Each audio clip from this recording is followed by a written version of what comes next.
नमस्कार, स्वागत है आपका न्यूज 24 में। मैं हूं आपके साथ युधीश कुशवाहा। क्या आप वोट करने नहीं जाते हैं? अगर आप वोट करने नहीं जाते हैं तो आप पर जुर्माना लग सकता है। यह मैं क्यों कह रहा हूं? क्योंकि सुप्रीम कोर्ट में आज एक पीआईएल दाखिल हुई, जिस पर सुप्रीम कोर्ट का कहना है कि देश में लोकतंत्र को और मजबूत करने के लिए मतदान को सभी के लिए अनिवार्य बनाने जैसे किसी तंत्र पर विचार किए जाने की जरूरत है। यानी कि अब एक ऐसा कानून लाया जा सकता है कि अगर आप वोट नहीं कर सकते हैं, अगर आप वोट देने नहीं जाते हैं तो आप पर जुर्माना लग सकता है। इसी पर बातचीत करने के लिए हमारे साथ मौजूद हैं वरिष्ठ पत्रकार संजीव त्रिवेदी। तो सर, मेरा पहला सवाल यही कि ये कानून लाने की जरूरत आखिर क्यों आन पड़ी है? देखिए, संविधान में हमारे अधिकार हैं और हमारे कर्तव्य हैं। Fundamental rights, fundamental duties. तो फंडामेंटल राइट्स जो है उस बारे में हम तो बड़े सतर्क रहते हैं कि भाई ये हमारा अधिकार है, वो हमारा अधिकार है। लेकिन जब बात कर्तव्यों की आती है, ड्यूटीज की आती है, तो हम थोड़े शिथिल हो जाते हैं। फंडामेंटल ड्यूटीज हम इसलिए अवॉइड कर सकते हैं, दरकिनार कर सकते हैं कि अगर हमने वो ड्यूटी नहीं किया तो हमें कोई कानून बाधित नहीं करेगा। लेकिन फंडामेंटल राइट हमारे अगर कोई लेता है तो हम तुरंत अदालत का दरवाज़ा खटखटा देते हैं। फंडामेंटल ड्यूटीज हमारे 11 हैं। आर्टिकल 51A के अनुसार 11 फंडामेंटल ड्यूटीज है और आज एक चर्चा चल पड़ी है कि उसमें 12वीं फंडामेंटल ड्यूटी जोड़े जाने की ज़रूरत है, जो है वोटिंग करना अनिवार्य। क्यों ऐसा हो पड़ा है? क्योंकि युधिश, ये हमसे, आपसे और हमारे सुधी दर्शकों से भी छुपा हुआ नहीं है कि वोटिंग के प्रति एक शिथिलता है लोगों के दिमाग में। जो बेस्ट वोटिंग परसेंटेजेस होते हैं, कुछ जगहों को छोड़ दीजिए आप, तो वो 60, 65 या 55 से 60 के आसपास के होते हैं। इन्हीं पर अमूमन पूरे देश में वोटिंग होती है। कुछ इलाके हैं हमारे देश में, जैसे नॉर्थ ईस्ट है, तो वहाँ वोटिंग परसेंटेज हाई होता है। वरना लोग बाग यही देखते हैं कि 18 चुनाव हमारे देश में लोकसभा के हुए हैं, विधानसभाओं के भी कई चुनाव हो गए हैं। सब में वोटिंग परसेंटेज कहीं 56, तो कहीं 60, तो कहीं 62, तो कहीं 64, कहीं 67। रेयर केसेस होते हैं जब वो 70 पार करते हैं। यानी कि ऑन एन एवरेज 35 से 40% वोटिंग आबादी वोट करने जाती ही नहीं है। अब दूसरा पक्ष सुनिए। दूसरा पक्ष ये होता है कि जैसे ही वोटिंग वाला दिन आता है, उसकी छुट्टी को आसपास की छुट्टियों से जोड़ करके एक बहुत बड़ी आबादी है जो घूमने फिरने निकल जाती है। हाँ। वो वोटिंग के दिन को वो एक उत्सव, जिसको हम कहते हैं लोकतंत्र का, वो अपने तरीके के उत्सव में हॉलीडे मान लेते चले जाते हैं। और फिर बाद में वही आबादी जो है वो शिकायत करती है और ज़बरदस्त करती है कि सरकार कुछ नहीं कर रही है, ये किस तरह का लोकतंत्र है, विपक्ष वाले तो सड़क पे उतरते ही नहीं हैं। अपनी भूमिका आप निभा नहीं पाते हैं और उसके बाद फिर आप उम्मीद करते हैं कि आपके लिए सब कुछ किया जाए। आपने अगर वोट देने जैसी चीज़ नहीं की है तो फिर आपके पास अधिकार क्या है? तो ऐसे तमाम बातों को ध्यान में रखते हुए एक पीआईएल सुप्रीम कोर्ट के सामने आई है। पर यह कोई पहली बार नहीं है।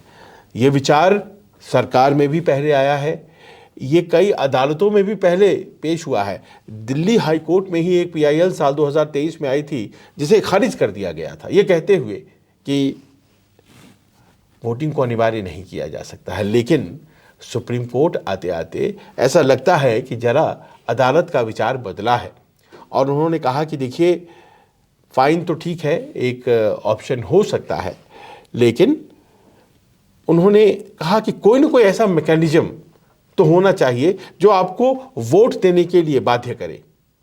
अभी जो आप चले जाते हैं और आपकी कोई अकाउंटेबिलिटी, उत्तरदायित्व तो आपका है नहीं, आप छुट्टियों जब में जाते हैं। कई दफ़े तो मैंने देखा लोग घरों में ही रह जाते हैं और घरों से ही बार बार फ़ोन करके पूछते रहते हैं, लाइन लंबी है क्या, लाइन लंबी है क्या। और हर बार जब वो लाइन लंबी उन्हें सुनाई पड़ती है तो वो नहीं जाते हैं। और जब छोटी हो जाती है लाइन, तो इतने बार वो पूछ लिए होते हैं कि थक करके फिर भी नहीं जाते हैं। तो ऐसे लोगों को घर से बाहर निकालना और उनकी जिम्मेदारी का ध्यान दिलाना, इसके लिए ये PIL आई है और इस PIL को सुप्रीम कोर्ट ने खारिज नहीं किया। उन्होंने कहा कि ऐसे मैकेनिज्म को बनाने की ज़रूरत है, जैसे कि आप बता रहे थे कि भले ही हम आपसे फ़ाइन न लगाएं, बहुत से देशों में फ़ाइन है, हम फ़ाइन न लगाएं, लेकिन हम आपको मजबूर करेंगे कि आप जाकर के अपना वोट डालिए। कोई लोग जो बीमार हैं या बुज़ुर्ग हो गए हैं या कुछ और बात है, उनके लिए भी व्यवस्था करती है सरकार, लेकिन फिर भी अगर वो नहीं दे पाती हैं तो वो क्षम्य है, समझी जा सकती है। लेकिन जो व्यक्ति पहाड़ों में छुट्टी मनाने निकल जाता है, अपने फार्म हाउस पर चला जाता है, वो अगर वोट न दे और फिर लोगों को शिकायत करे कि समाज में तो कुछ हो ही नहीं रहा है, सरकार तो कुछ कर ही नहीं है, ये क्षम्य नहीं है। और इस बारे में अब ऐसा लगता है कि अदालतें बहुत गंभीरता से सोच रही हैं। तो सर, अगर ऐसी इस पर चर्चा होती है और सरकार सोचती है कि इस पर कानून लाना चाहिए, तो इसके प्रभाव और दुष्प्रभाव क्या हो सकते हैं? अब देखिए, दुनिया के देशों में जहाँ जहाँ वोटिंग अनिवार्य है, अगर हम उन कंट्रीज़ के प्रभाव दुष्प्रभाव को देखें तो जाहिर है कि उसी से मिलता जुलता कुछ असर यहाँ हमारे यहाँ होगा। अभी हमारे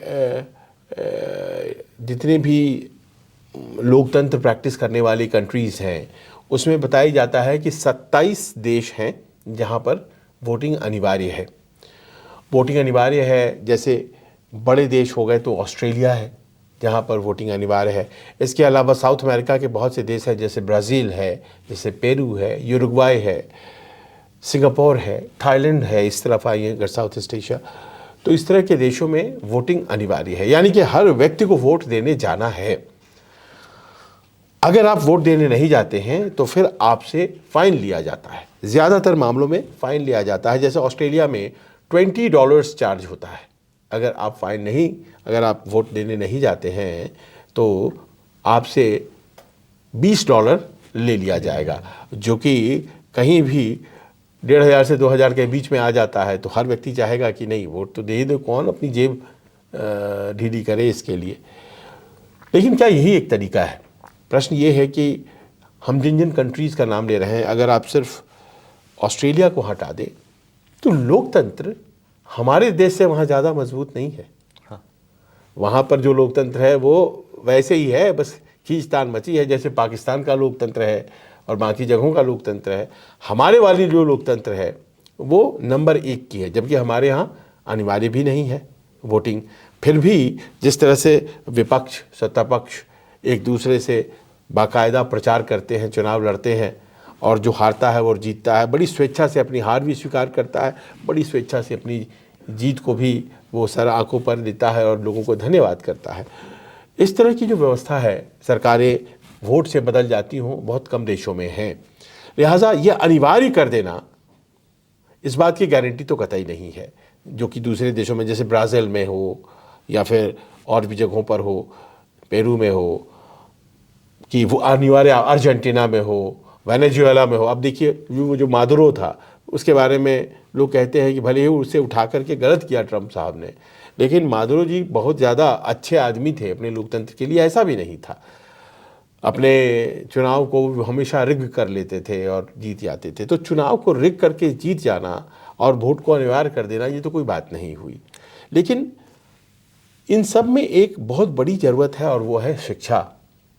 क्योंकि अगर आप इसको सामान्य भावना बनाना चाहते हैं लोगों की, तो आप देखिए कि शिक्षा जो है वो एक बहुत बड़ी भूमिका निभाएगा। आप कह सकते हैं कि जो अशिक्षित है वही ज़्यादा वोट देने आते हैं। शिक्षा की क्या भूमिका है? जो शिक्षित है वही वोट देने नहीं आते हैं। नहीं, वहाँ भी शिक्षा की ज़रूरत है, वहाँ भी शिक्षा की ज़रूरत है। शिक्षा मतलब ABCD वाली पढ़ाई शिक्षा नहीं, कर्तव्यों का बोध और दायित्व बोध। ये ज़रूरी है कि अमूमन जब देखा जाता है कि जो मिडिल क्लास है या अपर मिडिल क्लास है, आम तौर पर वही वोट देने नहीं जा रहा है। वोटर्स की लाइन में हम लोग जब कवर करने जाते हैं तो पाते हैं कि समाज में जो नीचे पायदान पे व्यक्ति है वो तो वोट देने ज़रूर आता है, लेकिन जिनके पास गाड़ियां हैं, बड़ी बड़ी गाड़ियां हैं, वैसे लोग कम मुझे लाइनों में दिखाई पड़ते हैं। ऐसा नहीं है कि नहीं दिखाई पड़ते हैं, खूब दिखाई पड़ते हैं, लेकिन कम।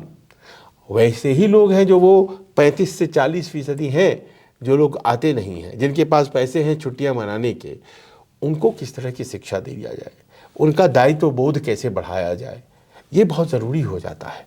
और जिस दिन ऐसा होने लगेगा, यकीन मानिए, अगर 80% वोटिंग हो गई तो जो रिप्रेजेंटेटिव कैरेक्टर है सरकार का कितना उम्दा और कितना अलग होगा। अभी तो देखिए क्या होता है कि 100 में 60 लोगों ने वोट अगर दिया और मुझे 25 आए, लेकिन मेरे बाद वालों को किसी को 20 आ गया, किसी को 18 आ गया, किसी को 15 वोट आ गए, है ना। इस तरह से कुछ कम वाले भी आ गए, तो मैं 25 वोट लेके भी जीत सकता हूँ। 60 वोट अगर गिरे मान लीजिए तो। क्यों? क्योंकि मैं 25 लाया हूँ, बाकी को मेरे से भी कम मिली है। पर यहाँ पर सवाल ये है कि देखिए कैसी सरकार, 40 तो वो आ गए जो मुझे चुनने भी नहीं आए, और 40 और 35 वो हो गए जो चुनने तो आए लेकिन मुझे उन्होंने नहीं चुना। यानी कि 100 वोटर में 75 लोग मुझे नहीं चाहते।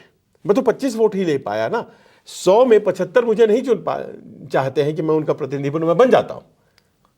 इसलिए कि सिस्टम हमने ऐसा बना रखा है कि फर्स्ट पास्ट द पोस्ट, जिसको सबसे ज्यादा आएगा वो वोट पा करके, चाहे वो बहुत यानी कम कि वोट, वो जीत इसको जाएगा। वोटिंग परसेंट को बढ़ाने के लिए इसका मतलब ऐसा कानून लाना जरूरी है फिर। हाँ, तो वोटिंग परसेंटेज आप बढ़ाइए ताकि जीतने वाले को एक रेस्पेक्टेबल नंबर ऑफ वोट लाना पड़े, ताकि उसकी जो मौजूदगी है सदन में वो वोट के दम पर हो। अभी तो क्या होता है कि कोई भावना भड़का दिया, समुदाय विशेष की बात हो गई, कोई ऐसे इशू को जो कि बहुत ही संवेदनशील है उसको भड़का दिया और 25-30 वोट ले लिया, 25-30% वोट ले लिया और चुनाव अपना निकाल दिया। साहब ऐसे बात नहीं बनेगी। अब आपको वोट लाना पड़ेगा कम से कम 40-45। हमारे यहाँ चूंकि वो सिस्टम है जिसमें कि अगर आपके पास सबसे ज़्यादा वोट आ गया तो आप जीत जाते हैं, भले बशर्ते कि वो 30% हो। कई देशों में प्रोपोर्शनल रिप्रेजेंटेशन है, यानी कि जब तक आप 100 में 51 नहीं लाते हैं तब तक आपको जीता हुआ नहीं माना जाता है। तो हमारे यहाँ वो तो सिस्टम है नहीं। हमारे यहाँ सिस्टम है कि जितने भी लोग लड़ रहे हैं इसमें अगर आपका सबसे ज़्यादा है तो आप जीत जाएंगे। अब देखिए इसमें ये हो जाता है कि लोग बाग बड़ी आसानी से अपने जाति का, दूसरी जाति का मित्र कोई है समुदाय तो उसका जोड़ करके चुनाव निकाल लेते हैं। इससे लोकतंत्र में दिक्कतें आ रही हैं। शायद यही वजह है कि आज सुप्रीम कोर्ट को ये कहना पड़ा है कि ऐसे मैकेनिज्म की तो ज़रूरत है जो ये सुनिश्चित करे कि लोग बाग वोट करने आए। अब अगर वोट करने नहीं आते हैं तो लोग कहते हैं कि अरे क्या करें, ईवीएम है, वहाँ गड़बड़ी हो जाती है, वोटिंग की प्रोसेस जो है वो गड़बड़ है। देखिए कहीं स्लो कर दी जाती है, कहीं फास्ट कर दी जाती है, बैलेट से होना चाहिए, हम बैलेट वाला आएगा तो देंगे। साहब ऐसे नहीं काम चलेगा। आप जब तक व्यवस्था में आकर के उस बदलाव को लाने के लिए प्रयास नहीं करेंगे, जिस बदलाव की आप बात करते हैं, तो कौन लाएगा? तो फिर तो ऐसे ही हो जाएगा ना। इसलिए अगर आपको ईवीएम हटाना है, अगर आपको बैलेट लाना है, अगर आपको गड़बड़ियां रोकनी है, आपको आके वोट करना होगा। धन्यवाद आपका इस मुद्दे पर चर्चा करने के लिए हमारे साथ। तो देखना होगा, फिलहाल तो अभी इस पर चर्चा चल रही है, लेकिन देखते हैं क्या सरकार ऐसा कोई कानून लाती है। फिलहाल के लिए इतना ही। देखते रहिए News 24।